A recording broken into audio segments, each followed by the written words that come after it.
Hello everyone दोस्तों, आप सभी का एक और नए वीडियो में स्वागत है। जो कि आज आपको आनंद आरती कंपनी ने अपना Q4 का रिजल्ट अनाउंसमेंट कर दिया है। आज बीओबी की मीटिंग थी 10 अप्रैल को, जो कि मीटिंग समाप्त हो गई। 6:50 6:40 के लगभग कंपनी ने अपना Q4 का रिजल्ट पब्लिश कर दिया है। इसमें कंपनी ने डिविडेंड बोनस स्टॉक स्प्लिट का अनाउंसमेंट किया है, उस पर हम चर्चा करेंगे यहाँ पे। लेकिन मैं एक बात बोल दूं आपको, आपको हर एक रिजल्ट की सबसे पहले जानकारी मिलती है चैनल पे, तो आप चैनल से आप बिल्कुल जुड़ सकते हैं फ्री ऑफ कॉस्ट। यहाँ पे अगर आप देख सकते हो यहाँ पे दोस्तों, आज 10 अप्रैल की अपडेट है ये। कंपनी ने अपना एक तो डिविडेंड भी अनाउंसमेंट कर दिया है। पहले पॉइंट में हमको मिल गया है यहाँ पे कि कंपनी ने फाइनल डिविडेंड अनाउंसमेंट किया है ₹7 पर equity share 140% of face value के हिसाब से। ये कंपनी ने कहीं ना कहीं अच्छा काम किया है। ₹7 पर शेयर से आपको कंपनी ने डिविडेंड अनाउंसमेंट कर दिया है। ये कंपनी ने काफी अच्छा काम किया है।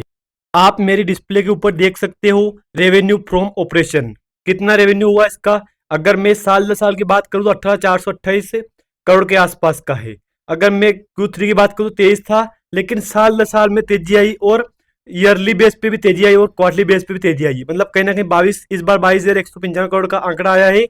उससे पहले कंपनी का 23,703 का आंकड़ा था। लेकिन अगर मैं दिसंबर अपने Q1 साल दर साल की बात करूंगा 18,428 के आसपास का आंकड़ा था यहाँ पे इसका।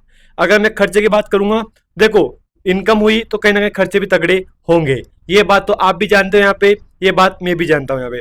टोटल टैक्स एक्सपेंशन, अगर यहाँ खर्चे की बात करूंगा मैं, तो दोस्तों साल दर साल पे 11,819 करोड़ का था। लेकिन इस बार 140 करोड़ के आसपास का खर्चा Q3 में हुआ था। इस बार 141,92 करोड़ के आसपास का खर्चा हुआ है। मतलब खर्चा भी बढ़ा है तो प्रॉफिट भी बढ़ेगा। ये बात तो आप बिल्कुल आसान भाषा में समझ गए होंगे, क्योंकि देखो खर्चे हो रहे हैं तो प्रॉफिट आएगा, अगर प्रॉफिट आया है तो खर्चा भी होगा। ये तो आप एक सिंपल सा टैक्स है, सिंपल सा है, गणित है, तो मैं समझ गए होंगे आप यहाँ पे। लेकिन मैं एक और बात बोलूंगा आपको यहाँ पे, टोटल टैक्स एक्सपेंसिव खर्चे, मतलब टैक्स काट के खर्चे कितना हुआ है ये जानना जरूरी है आपका। साल दर साल पे 2213 करोड़ के आसपास का खर्चा था। इस बार 2572 करोड़ का हुआ है। लेकिन ठीक है, खर्चे इस बार कम हुए क्वार्टरली बेस पे। ईयरली बेस पे तो बड़े ही 3,000 करोड़ के आसपास खर्चा बढ़ा है, लेकिन क्वार्टरली बेस पे खर्चा कम हुआ है। Profit for the period year after tax, ये बिल्कुल इंपोर्टेंट है आपके लिए। मैं यही कहूंगा आपको, इसको ध्यान से देखना।